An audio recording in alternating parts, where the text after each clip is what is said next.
नमस्कार। Prabhasakshi news network और आप सभी का स्वागत है। फिल्म धुरंधर का पर्दा उठता है। कैमरा कराची के कुख्यात लियारी की तंग गलियों में दौड़ता है। सड़क किनारे बैठा एक शख्स, चारों तरफ सन्नाटा। तभी अचानक मोटरसाइकिल पर सवार दो नकाबपोश आते हैं। गोलियों की तड़तड़ाहट से खामोशी चकनाचूर हो जाती है। लोग जान बचाने के लिए इधर उधर भागते हैं। हमलावर हवा में धुआं छोड़ते हुए फरार हो जाते हैं और सड़क पर खून से लथपथ पड़ा शख्स अपनी जिंदगी की जंग लड़ रहा होता है।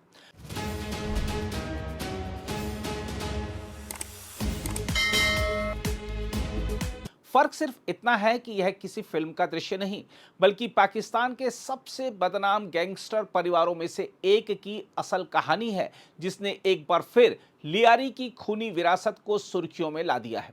हम आपको बता दें कि कराची के लियारी इलाके में गैंगस्टर उजैर बलोच के भाई जुबैर बलोच पर हुए जानलेवा हमले ने पाकिस्तान की कानून व्यवस्था और अंडरवर्ल्ड की हलचल को फिर से चर्चा के केंद्र में ला दिया है। गुरुवार शाम करीब 40 वर्षीय जुबैर अपने घर सिंगू लेन के बाहर बैठा था। तभी मोटरसाइकिल पर आए दो नकाबपोश हमलावरों ने उस पर ताबड़तोड़ गोलियां बरसा दी। सीने और पेट में कई गोलियां लगने से जुबैर गंभीर रूप से घायल हो गया। गोलीबारी की चपेट में आए दो राहगीर भी घायल हुए, जिनमें से एक की हालत बेहद नाजुक बताई जा रही है। घटना के तुरंत बाद जुबैर और दोनों घायलों को सिविल हॉस्पिटल कराची ले जाया गया, जहां जुबैर की आपातकालीन सर्जरी की गई। पुलिस के मुताबिक हमलावर उस समय भाग निकले जब पास के एक दुकानदार ने जवाबी फायरिंग कर दी। घटना के बाद सामने आए सीसीटीवी फुटेज में सड़क पर अफरा तफरी और हमलावरों के फरार होने का दृश्य साफ दिखाई देता है। चाकीवाड़ा पुलिस और दक्षिण कराची के डीआईजी सैयद असद रजा के अनुसार मामले की कई कोणों से जांच की जा रही है। शुरुआती जांच में व्यक्तिगत दुश्मनी, पुरानी गैंगवार और आपराधिक रंजिश जैसे पहलुओं को खंगाला जा रहा है।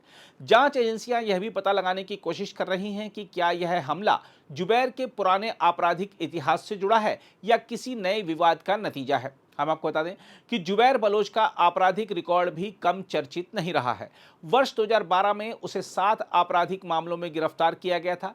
लंबे समय तक जेल में रहने के बाद जनवरी 2025 में उसकी रिहाई हुई थी।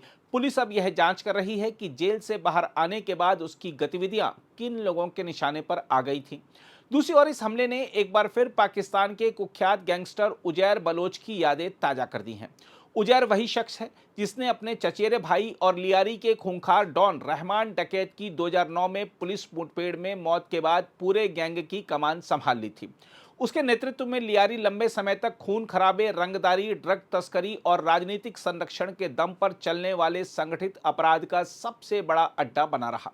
उजैर बलोच पर हत्या, पुलिस पर हमले, विस्फोटक रखने और संगठित अपराध सहित कई गंभीर मामले दर्ज हैं। मार्च 2026 में आतंकवाद निरोधी अदालत ने 2012 में कानून व्यवस्था बलों पर हथियारों और विस्फोटकों से किए गए हमले से जुड़े 7 मामलों में उसकी जमानत याचिकाएं खारिज कर दी थीं। इससे पहले अप्रैल 2020 में एक सैन्य अदालत ने उसे जासूसी के आरोप में दोषी ठहराते हुए 12 साल की सजा सुनाई थी। वह फिलहाल जेल में बंद है। दरअसल लियारी की कहानी केवल अपराध की नहीं, बल्कि सत्ता, राजनीति और गैंगस्टरों के गठजोड़ की भी रही है। दशकों तक यह इलाका ड्रग तस्करी के रास्तों और रंगदारी के धंधे को लेकर खूनी गैंगवार का केंद्र बना रहा। रहमान डकैत और उसके कट्टर प्रतिद्वंदी अरशद पप्पू के बीच चली हिंसक लड़ाइयों ने लियारी की गलियों को युद्ध क्षेत्र में बदल दिया था। बाद में विभिन्न राजनीतिक समूहों के संरक्षण ने इन गैंगों को और ताकत दी, जिससे पुलिस के लिए कार्रवाई करना बेहद मुश्किल हो गया। स्थानीय सामाजिक कार्यकर्ताओं का दावा है कि जुबैर बलोच पिछले कुछ महीनों से एक राजनीतिक दल से जुड़ा था और इलाके में उस पार्टी के झंडे भी लगाए थे। वहीं लियारी में यह चर्चा भी तेज है कि कराची ऑपरेशन के दौरान दुबई और ईरान भागे कई पुराने गैंगस्टर अमेरिका ईरान युद्ध के बाद फिर लौट आए हैं। इन खबरों ने स्थानीय लोगों के बीच डर पैदा कर दिया है कि कहीं लियारी एक बार फिर पुराने खूनी दौर में ना लौट जाए।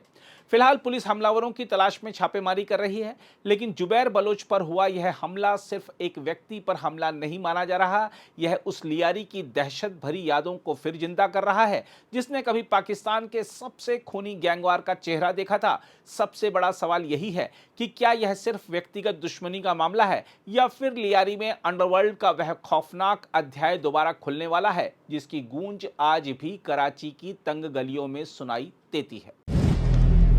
अगर आप भी लेना चाहते हैं देश दुनिया की तमाम जानकारी तो आज ही सब्सक्राइब करें हमारे चैनल को। साथ ही नीचे दिए बेल आइकन को जरूर दबाएं ताकि हर अपडेट आप तक पहुंच सके।